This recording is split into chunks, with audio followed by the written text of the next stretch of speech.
મારા પિતા તુલ્ય વડીલો, મારી માતૃશક્તિ, ભાઈઓ બહેનો બાળકો અને ખાસ કરીને મારા સાવજો જેવા યુવાનો જ્યારે ઉપસ્થિત છે ત્યારે હું બ્રિજરાજ સોલંકી આપ તમામનું આ ક્રાંતિની લડાઈમાં ક્રાંતિકારી સ્વાગત કરું છું. આપનો ખૂબ ખૂબ હૃદયથી આભાર વ્યક્ત કરું છું.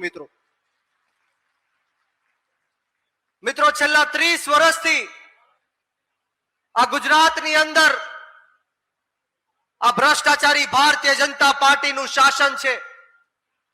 આપણે સૌ હજારો કરોડો રૂપિયાનો ટેક્સ ભરીએ છીએ, છતાં પણ આપણા વિસ્તારની અંદર હજી પણ તૂટેલા રોડ રસ્તાના પ્રશ્નો છે, પીવાનું પાણી ન આવવાના પ્રશ્ન છે, સરકારી દવાખાનાઓમાં ડોક્ટર ન હોવાના પ્રશ્ન છે, દવા ન હોવાના પ્રશ્ન છે, સરકારી શાળાઓમાં શિક્ષક ન હોવાના પ્રશ્ન છે.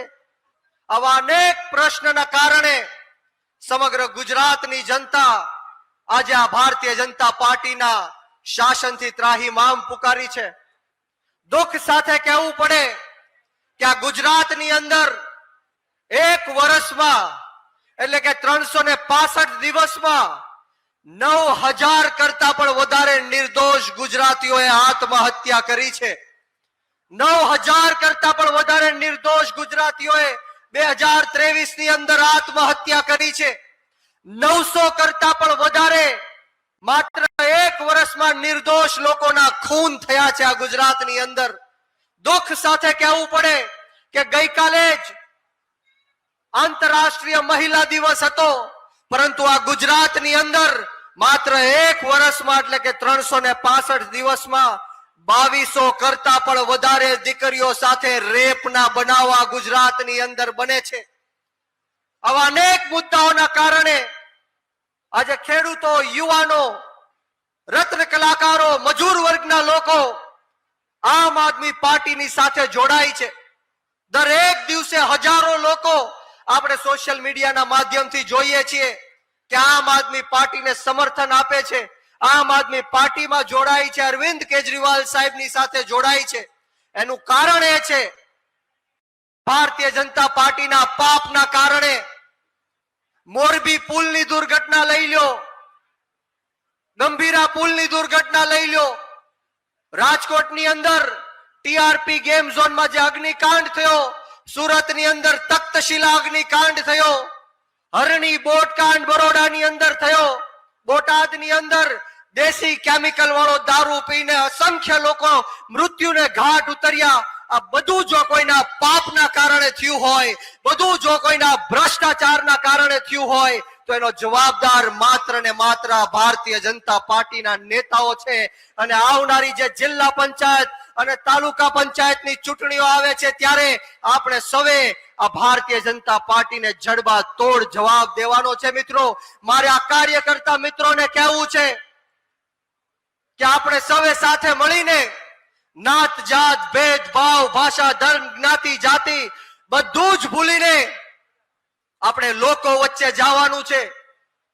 લોકો વચ્ચે જે દિલ્હી અને પંજાબની અંદર કામો થયા છે અને એક એક ઘર સુધી પહોંચાડવાના છે. આજે હું તમને વિશ્વાસ આપવા આવ્યો છું, ખાતરી આપવા આવ્યો છું કે 2022 ની અંદર આમ આદમી પાર્ટીને 41 લાખ કરતા પણ વધારે મત મળ્યા, 5 ધારાસભ્યો ચૂંટાણા. આવનારી જે 2027 ની વિધાનસભાની ચૂંટણીઓ આવી છે ત્યારે કોઈના બાપની તાકાત નથી કે આમ આદમી પાર્ટીની સરકાર બનતા રોકી શકે. એનું તાજું ઉદાહરણ આપણે વિસાવદરની ચૂંટણી જોઈ. ભારતીય જનતા પાર્ટીને જો કોઈ હરાવી શકે તો એનું નામ આમ આદમી પાર્ટી છે. હું તમામ કાર્યકર્તા મિત્રોને કહેવા માંગીશ કે આપણે માત્ર 41 લાખ વોટરો સુધી પહોંચવાનું છે. જે 41 લાખ મતદારોએ આમ આદમી પાર્ટીને 2022 માં મત આપ્યા છે, એમને પાસેથી ખાલી એમના ઘરના 4 મત નખાવજો.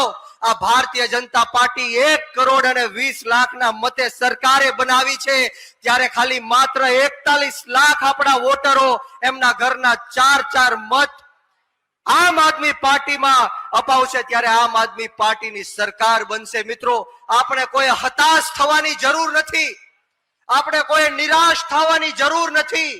હું હર હંમેશ કહું છું કે લહેરો સે ડરકર नौका कभी पार नहीं होती, लहरों से डरकर नौका कभी पार नहीं होती, और कोशिश करने वालों की कभी हार नहीं होती। नन्ही चींटी जब दाना लेकर चलती है, चढ़ती दीवारों पर 100 बार फिसलती है, उसके मन का विश्वास उसकी रगों में साहस भरता है। चढ़कर गिरना, गिरकर चढ़ना ना अखरता है, आखिर मेहनत उसकी बेकार नहीं होती। कोशिश करने वालों की कभी हार नहीं होती। असफलता एक चुनौती है, इसे स्वीकार करो। असफलता एक चुनौती है, इसे स्वीकार करो। क्या कमी रह गई देखो और उसे सुधार करो, और जब तक सफल ना हो नींद चैन को त्यागो तुम। संघर्ष का मैदान छोड़कर मत भागो तुम, अरे कुछ किए बिना ही किसी की जय जयकार नहीं होती। कोशिश करने वालों की कभी हार नहीं होती। મિત્રો, આપણે લડીશું, કદાચ આપણે હારીશું, આપણે ફરીવાર ઉભા થઈને ફરીવાર જીતીશું।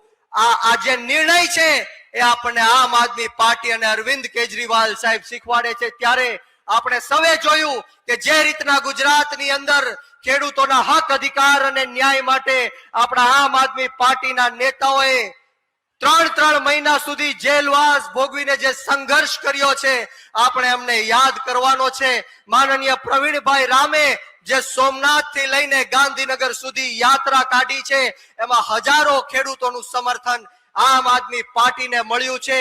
108 દિવસનો જેલવાસ ભોગવીને પ્રવીણભાઈ રામ જ્યારે જેલની બહાર નીકળ્યા ત્યારે ચોથા જ દિવસે ખેડૂતોની વચ્ચે હતા। આ તાકાત આમ આદમી પાર્ટીની છે, આ તાકાત અરવિંદ કેજરીવાલ સાહેબની છે।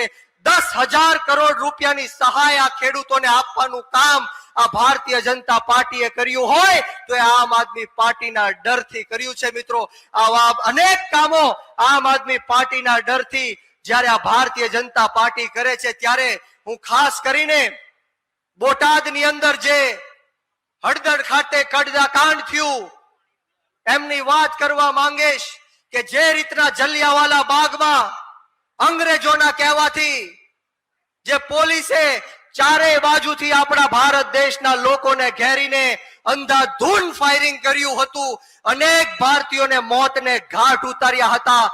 એવી જ રીતના હળદર ખાતે આ ભારતીય જનતા પાર્ટીના કહેવાથી એમની દલાલ પોલીસે ચારે બાજુથી ખેડૂતોને ઘેરી લીધા, અંધાધૂંધ લાઠીચાર્જ કરવામાં આવ્યો, ટીયર ગેસો છોડવામાં આવ્યા, ખેડૂતોને મારવામાં આવ્યો, લોહી લુહાણ કરી દેવામાં આવ્યા, અનેક યાતનાઓ આપવામાં આવી। એ બધી વાત તો દૂરની રહી, પરંતુ ખેડૂતોના ઘરમાં ઘૂસી ઘૂસીને ખેડૂતોની માતા બહેનોને જે લોહી લુહાણ કરવાનું કામ કર્યું છે, મારવાનું કામ કર્યું છે, ગાળો આપવાનું કામ કર્યું છે, ત્યારે આપણે સૌએ આપણી આત્મા જગાડવાની જરૂર છે કે જે રીતના ન્યાય ને અત્યાચાર આમ આદમી પાર્ટીના નેતાઓ ઉપર થાય છે। માનનીય ચૈતરભાઈ વસાવાને જેલની અંદર પૂરવામાં આવ્યા, યુવરાજ સિંહને જેલની અંદર પૂરવામાં આવ્યા, આપણા પ્રવીણભાઈ રામને જેલની અંદર પૂરવામાં આવ્યા, આપણા અરવિંદ કેજરીવાલ સાહેબ હોય, મનીષ સિસોદિયા સાહેબ હોય, સત્યેન્દ્ર જૈનજી હોય, આ તમામ નેતાઓને જે જેલની અંદર પૂરવાનું કામ કર્યું છે। પરંતુ આ જાહેર મંચ ઉપરથી આ ભારતીય જનતા પાર્ટીના નેતાઓને કહેવા માંગીશ કે આમ આદમી પાર્ટી આંદોલનની કોખમાંથી જન્મેલી પાર્ટી છે। અમે ગરમ તપતી ભઠ્ઠીમાંથી નીકળેલા લોકો છીએ, અમે કોઈનાથી ડરવાના કે ઝૂકવાના નથી। વિશેષ વાતો નથી કરવી। આપ સૌએ જે મને શાંતિથી સાંભળ્યો તે બદલ તમામનો આ તકે હું ખૂબ ખૂબ આભાર વ્યક્ત કરું છું ને એટલું સુંદર મજાનું આયોજન જે આયોજક મિત્રોએ કર્યું છે તે બદલ એમનો પણ આ તકે ખૂબ ખૂબ આભાર વ્યક્ત કરું છું। ને આવો સાથ સહકાર અને પ્રેમ આપ સૌ આમ આદમી પાર્ટીને આપતા રહો એવી માતાજી ઈશ્વરના ચરણોમાં પ્રાર્થના સાથે આપ સૌને બ્રિજરાજ સોલંકીના જય હિન્દ, જય ભારત, જય જય ગરવી ગુજરાત,